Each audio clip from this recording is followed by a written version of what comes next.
কবিতাৰ শিৰোনাম পিতাই।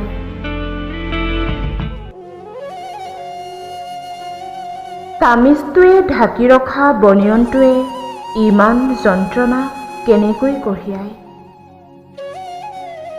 তাৰ গোটেই শৰীৰত চোন আঘাতৰ চিন স্পষ্ট।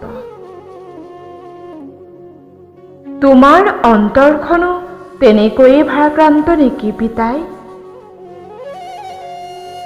আমনি কিয় নালাগে তোমাৰ? কঠোৰ পৰিশ্ৰমৰ অন্ততো চোন তোমাৰ মুখত মিঠা হাঁহি। আমাৰ মন ভৰাবলৈকেনে? কেৱল আমাৰ অভাৱ পূৰাবলৈকেতো তুমি নহয়। কিন্তু ক'ত হেৰাই তোমাৰ আশা সপোন? নে আমাৰ মাজতেই বিচাৰি পোৱা জোনাক? আঁউসীৰ পাছতেই যি অপেক্ষাত